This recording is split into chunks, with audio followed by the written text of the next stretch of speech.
Hi, and welcome to my podcast. On today's episode, I interviewed former movie critic and journalist Ali Catterall. Stick around until the end because this episode is a good one. What does a typical day in the life of a movie journalist look like? Ah, well, that's the thing. There's no typical day. That's one of the most exciting things about journalism, which I guess you might have already discovered. That no one day is generally the same. I mean, you might be working on the same sort of thing or the same kind of genre, whether it's writing about the news or writing about movies or sport, whatever it is. But no 2 days are exactly the same, which I think is one of the most wonderful things about this gig. Do you get to choose what you review, or does it get given to you? Um, that depends. Generally, over a long period of reviewing, probably coming up now for, oof, what's the maths on this? 97? 97, 2017, nearly 30 years now. I've been reviewing movies and TV programs. I don't review movies anymore. That's a decision I made after I made my own movie. That one. How does Zoom work? That one. Yeah. Because I decided I was never ever gonna pass comment for money on anyone else's work ever again after my own experience having done this. But in terms of the TV reviews that I write for The Guardian, they definitely, I really don't get a say in that. They give me what they want. Very occasionally, if there's something that I really want to look at and write about, then I'll specifically put in a request for it. But otherwise, they just you took. Is it like a? Do you know the film Forrest Gump? Yeah. Do you know the phrase "Life is like a box of chocolates"? Yeah. You never know what you're going to get. Well, it's kind of like that, and as is Yeah. journalism. Yeah. If you're reviewing a bad film, do you still enjoy doing your job? Oh, more than ever. One of the unspoken, and not maybe so unspoken secrets about being a film critic, or about being a restaurant critic or any other kind of critic. And I really, as I say, I'm not a critic these days. I've cured myself of Yeah. criticism by doing something for myself. It's tricky, isn't it, when you're in a Zoom Yeah. to know where the point. Um, yeah, it's one of the unspoken secrets. It's actually delightful and a real delicious guilty secret that it's just as fun, if not more so, to really put the boot in. Yeah. Which, as I say, I feel very guilty about having done that in the past because I was a little bitch, or I could have been in the past. And yeah, I apologize to everyone whose day I unmade, if indeed I did that in the past. But yeah, it's great fun to really tear something to pieces. Yeah. How do you adapt to the ever-changing journalism landscape? If you mean in terms of technology or in terms of indeed employment or anything, it's Everything. it's a tricky one. It's in terms of how journalism has changed massively since when I graduated in 1997. I'm that old. I started when I was 24. I was even old then, I was like a mature student Yeah. when I went to college at the LCP, and I graduated in 97. And when we graduated, just to give you an example, there was just a kind of the newsroom, so to speak, was literally a kind of drafty room with a few not even laptops, like big, huge, chunky computers in. We didn't have, as Matt tells me, you have a kind of mock-up TV studio and like a radio studio and all sorts of things. Like none of that. Um, Obviously, journalism for students and trainee journalists has changed an awful lot as well, which I'm delighted about for you guys. But for me, as just to give an example, I mean, I wasn't even on the internet when I got my first journalism gigs at the Guardian writing TV reviews a week after I graduated, which is miraculous, really, to think about. I can't even think that would happen today.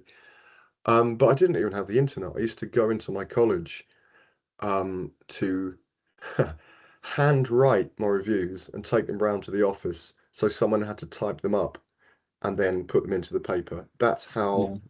That's how caveman like this was, until they got really annoyed with me, like after about 3 weeks, and said, look, can you just mail them in, like email them in? And my head melted because I had no idea how to work an email. It was very complicated in those days you may or may not be aware of this, but the internet in the old days was attached to your phone line. And when I say phone line, I don't mean a mobile phone, a smartphone. I mean like literally a handheld phone. And Right. it was attached to that. So when you wanted to boot it up, you would hear this extraordinary noise that went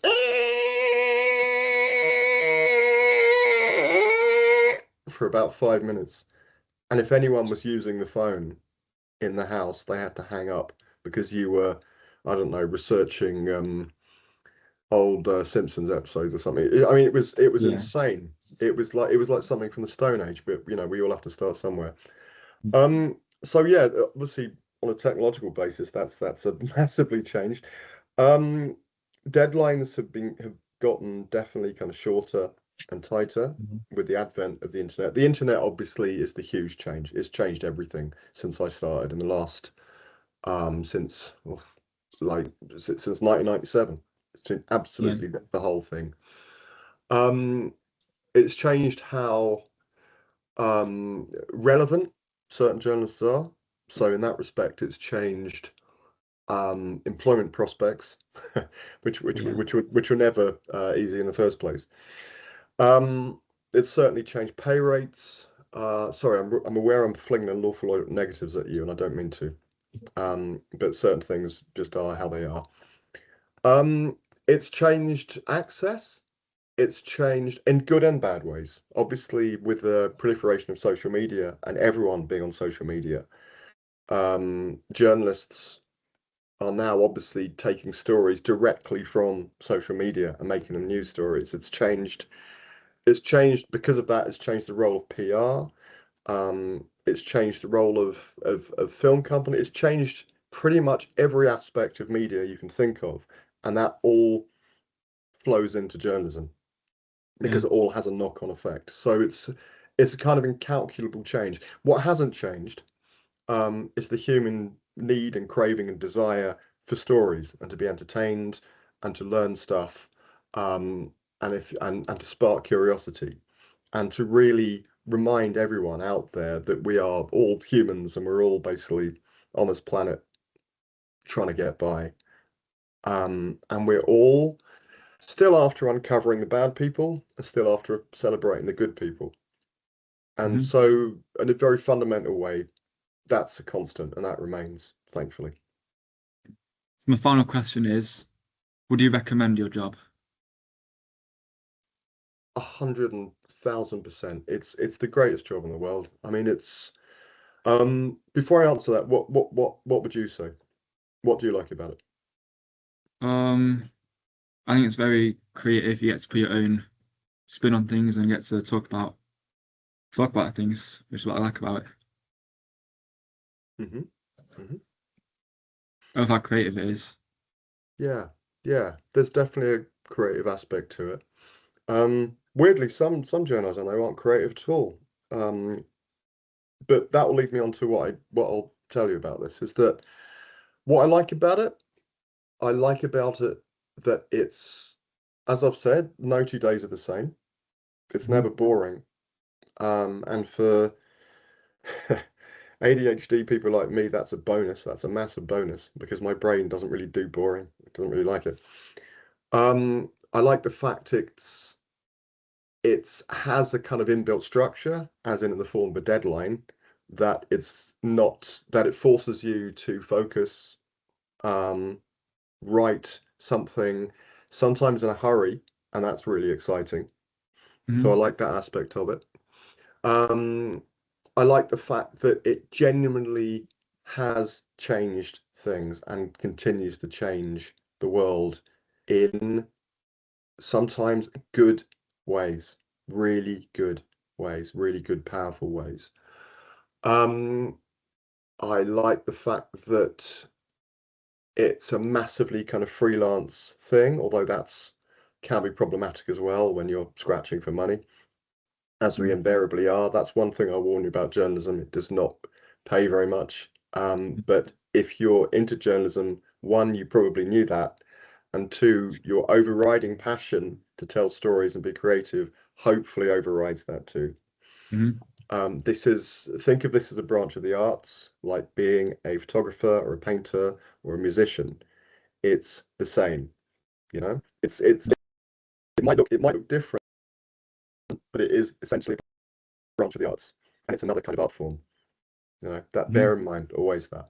So when you're feeling a bit skint, bear in mind and remember that most musicians, most actors, most performers or artists of any kind are absolutely skint, and journalism is no exception. That's the truth. Okay. I love the fact that it brings you towards people. That if you are perhaps shy in your life a little bit or socially a bit awkward, it forces you to talk to people, and that helps an awful lot. As a journalist, you will gain those kind of tools of the trade, those kind of social tools of the trade, to be able to come out of yourself a little bit, which is quite useful in journalism. It's not 100% necessary, but if you're in a job that is essentially about people and about people's lives, it helps. I like the fact that you can differentiate in journalism to whatever your particular passion is. If your passion is football or boxing or cricket or tennis, you can be that journalist. If your passion is art and painting, you can be that journalist. If it's films, you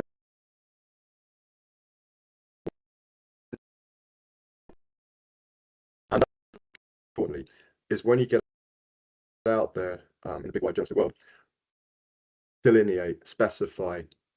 That's the most important advice I can give you, is to get your niche, is to get your own little field that you become the best at. Because if you're not, then you'll be anyone for hire. And why there is a virtue in that, there's also a huge virtue of being the go-to person. Yeah. So yeah, for all those reasons, it's amazing. I don't know if you've had any exercises with Matt or before in which you've been forced to write something to a deadline and hand it in, and you've had to do that in a specified amount of time. Have you had that sort of experience? Yeah, every single piece we do. Fantastic. And is there hopefully a kind of excitement in having to do that and being forced to reach that deadline? And sometimes say what you want to say within that, and be really, really crystal sharp about what you're saying. And that's the other thing. If you're creative already and you're good at English or enjoy writing or enjoy words, one of the great things about journalism is that you can apply that skill to many jobs as well, whether it's being an editor or a sub-editor. A lot of journalists go into PR and agency work and copywriting or advertising, because you can apply what you've learned in journalism to many other fields. So yeah, top three, I suppose, off the top of my head.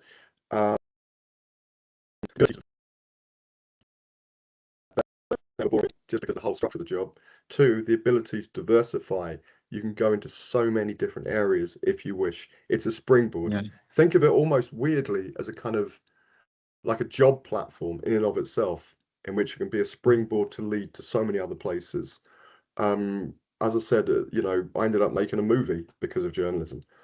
I've written a couple of books. I'm writing a memoir at the moment, but in between that, I've made a movie which would never have happened had I not been a journalist. It's less of a kind of job than a this sounds awful. I'm going to phrase it, but it's less of a job than a lifestyle. As in, it's for particular kinds of people. It doesn't suit everyone, but it's for particular kinds of people and particular kinds of minds. And if you're curious, and by that I mean often insanely curious to know other people's business and the world's business, if you're happy not necessarily to earn millions of pounds a year, if you are interested in people, and if you are a natural born storyteller, or enjoy stories at least, or watching or reading or hearing about them, whether they're fiction or non-fiction, then this is very likely where you should be. Well, thanks for that. No problem at all. Enjoyed that. Thank you so much. And really good questions, actually. Thank you. Thanks for watching my podcast, and thanks to Ali for being a part of it. I hope you enjoyed and learned something, and until next time, goodbye.